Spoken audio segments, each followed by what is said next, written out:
છપૈયાની લીલા, ભક્તિ અને અહંકારનો ભેદ.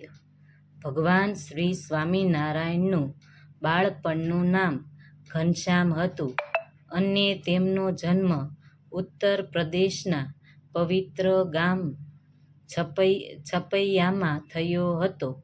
બાળપણથી જ ઘનશ્યામની દિવ્યતા અને તેમનો સ્વભાવ આખા ગામના લોકોને આકર્ષિત કરતો. છપૈયા ગામની આજુબાજુ સુંદર વનરાજી, મીઠા પાણીના તળાવો અને ભક્તિમય વાતાવરણ હતું. તે દિવસોમાં છપૈયા ગામમાં એક પંડિત રહેતા હતા. તેમનું નામ હતું રામદત્ત અને રામદત્ત શાસ્ત્રોના મોટા જ્ઞાની હતા, પણ તેમના મનમાં પોતાના જ્ઞાનનું ભારે અભિમાન, અહંકારી હતું. તેઓ હંમેશા એવું સાબિત કરવાનો પ્રયત્ન કરતા કે તેમના જેવો જ્ઞાની આખા છપૈયામાં કે આજુબાજુના ગામમાં કોઈ નથી.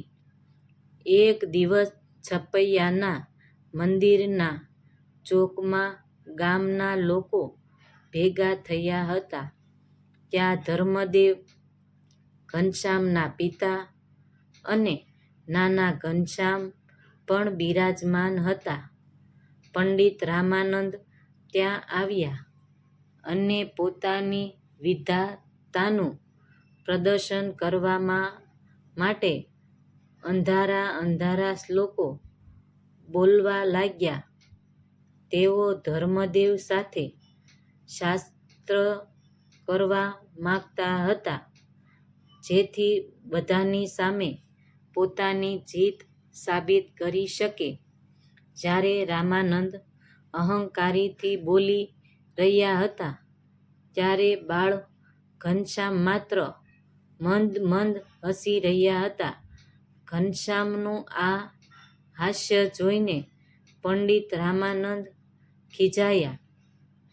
તેમણે પૂછ્યું, "એલા બાળક, તું કેમ હસે છે? તને ખબર છે હું કોણ છું? મેં કેટલા શાસ્ત્રો વાંચ્યા છે?" બાળ ઘનશ્યામે ખૂબ જ શાંતિથી અને મીઠા અવાજે જવાબ આપ્યો, "પંડિતજી, શાસ્ત્ર આપણને નમ્રતા અને પ્રેમ શીખવે છે, અહંકારી નહીં. જો જ્ઞાન મેળવ્યા પછી પણ મનમાં હું જ કંઈક છું એવો ભાવ રહે તો એ જ્ઞાન સાચું જ્ઞાન નથી, પણ એક બોજ છે." બાળકના મુખેથી આવી ગહન વાત સાંભળીને રામદત્ત ચોંકી ગયા, પણ તેમનો અહંકાર હજી ઓગળ્યો ન હતો. તેમણે ઘનશ્યામને નીચે દેખાડવા માટે એક અંધારો પ્રશ્ન પૂછ્યો, પરંતુ ઘનશ્યામે એટલી સરળતાથી અને સચોટતાથી શાસ્ત્રનો સાચો મર્મ સમજાવ્યો કે પંડિત રામદત્ત પાસે બોલવા માટે કોઈ શબ્દ ન જ રહ્યા.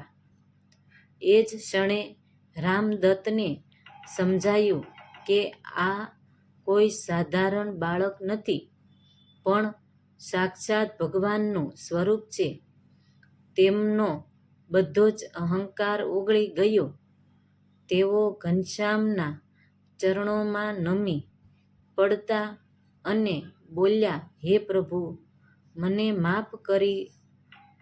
હું પુસ્તકોના જ્ઞાનમાં આંધળો થઈ ગયો હતો અને સાચી ભક્તિ તથા નમ્રતા ભૂલી ગયો હતો." ઘનશ્યામે પંડિતજીને પ્રેમથી બેઠા કર્યા. આ દિવ્ય લીલા જોઈને આખું છપૈયા ગામમાં જય સ્વામિનારાયણના નાદથી ગુંજી ગયું હતું. વાર્તાનો સાર: સાચું જ્ઞાન એ જ છે જે મનુષ્યને નમ્ર બનાવે છે. ભગવાન ક્યારેય અહંકારી સ્વીકારતા નથી. તેઓ માત્ર શુદ્ધ અને સરળ હૃદયની ભક્તિ જ સ્વીકારે છે.